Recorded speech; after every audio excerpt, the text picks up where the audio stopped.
Florida just made it official. You have to take the driver's license test in English. No exceptions here. And one woman just found out the hard way what exactly that means, guys. This is the kind of video that I need to put a disclaimer on. Caution! These stories will almost certainly make you cry. You see, there's a new rule to get a driver's license in Florida. Starting tomorrow, only drivers that speak English will be allowed to take the license exams. NBC6 met Daniela crying in the hallway outside a Miami tax collector's office. Not the sad music, guys. She Not the was sad excited music. to pick up her driver's license, but that excitement turned to sorrow. ¿Ya hizo el examen? I did a course and I passed my driver's license exam, but I was just told I need to take my test again. But there are no appointments left for the day, therefore I need to take it tomorrow, which means I will have to take it in English. I don't speak English. It's hard because we try to do everything the right way. And every day, it gets harder for us. Imagine moving to another country and demanding their tests be in the language of your choice. The absolute audacity. I don't know. I don't think that is fair. Not fair, says Freddy Velasquez, the 35-year-old Honduran man. Pero, a ver, en inglés, por tema de seguridad, ¿y por qué desde ahora? If it's a security issue, Adriel Ortiz asks, why now then? Others off camera told us this is simply racist. The governor has been clear, says it's a safety issue. And his last name is DeSantis. Who exactly, guys, what is happening here? Who exactly is he being racist towards here in the context of this here? Look, now listen, I do fully understand here, listen, our road signs are in English and you should probably speak the language of the road signs, specifically if you're going to be utilizing our public roads. I'm fully aware here. I definitely wish that there should have been, or would have been at least, some type of runway at least, that gave like a transitional period at least, even if it was like a couple of days, a couple of weeks or something, right? At least, because again, this is definitely going to affect a good amount of people who do not, in fact, speak English, even though they should speak English in America, guys, right? But either way. People need to be able to read the road signs. We also recently had some sob stories around trucking licenses. Under the new rules, non-citizens will not be eligible for a commercial driver's license or CDL unless they get a costly employment-based visa and undergo mandatory federal immigration status checks. Last week, Vivek Sharma went to the DMV to renew his trucking license, but he was denied. The problem?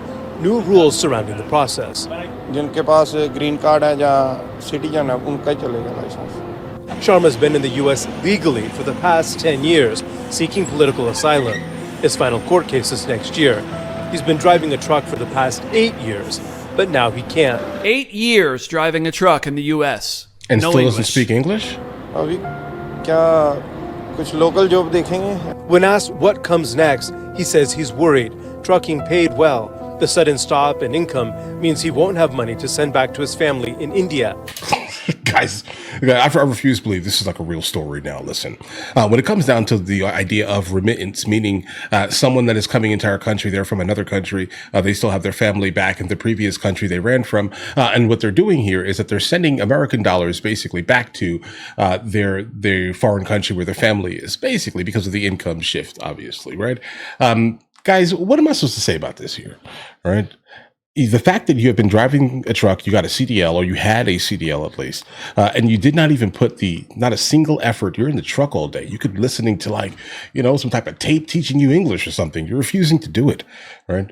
Now, when I said earlier about the idea of like a runway or something, allowing people to basically land on their feet instead of just immediately hitting them with a shock, I'm not sure it's for these people though. I'm talking about someone who has been in the country at least for, I don't know, let's go ahead and say 7-8 months or so. Right? I expect you not to fully speak English, bro. I expect that. Give them slightly a runway. I'm not talking about someone who's been here for 5, 6, 7, 8, 9, 10, 15 years. And the excuse that they have not learned to basically speak English yet is a little bit, the fickle. All right. I mean, how meaningful is that conversation anyway at that point? Is this a joke? We're really supposed to feel bad that Vivek can't send money back to India?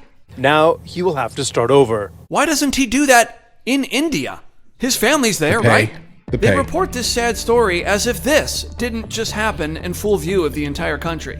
The DOT report says the driver was tested and he could not identify 3 of 4 road signs. They did an English test and he failed abysmally, not even close. But how ridiculous is it that somebody would get a commercial driver's license who doesn't understand the language of this country. Of course, for this story to tug on your heartstrings, it requires its viewers to be completely ignorant of this. The cheating scheme centered in Jacksonville. Here's the men went in here, the DMV on Roosevelt, to take the CDL test to drive a truck, but they are rigged up with equipment to get their answers. This story was huge. And you see the actual apparatus that he's wearing. He has a chest harness that actually holds the phone. A red iPhone in the harness, and under a t-shirt, you see the hole right there? So he comes in this t-shirt with a hole cut in it. And the guy was in a car.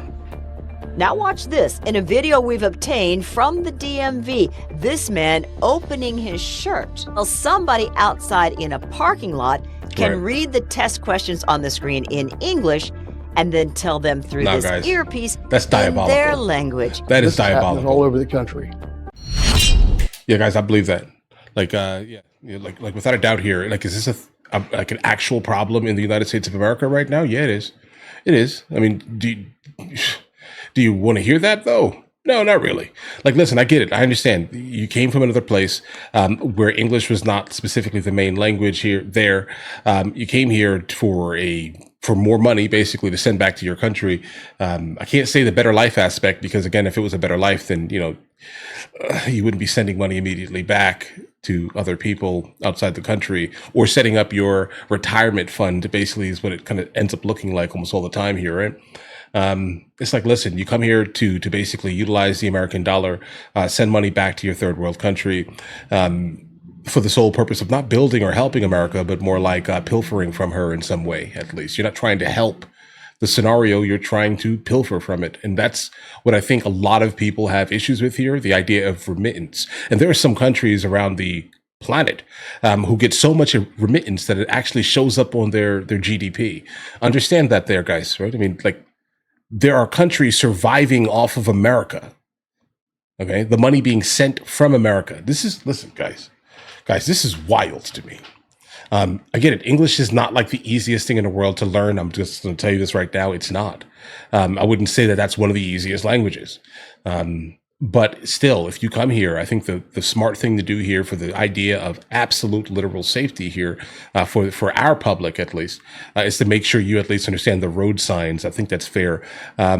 But I also think it would have been a little more fair to, again, create some type of like runway type of scenario for people to not just be hit with a shock where they obviously do not speak the language.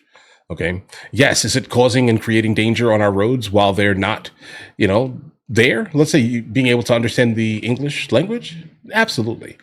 But I think for the sake of like literal fairness, there needs to be a transitional period rather than like an immediate shock.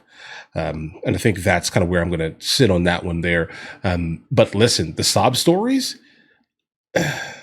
guys, you can't work, so you can't send money back out of the country. Yeah, I don't know, bro. I don't know. What am I supposed to say to that, guys?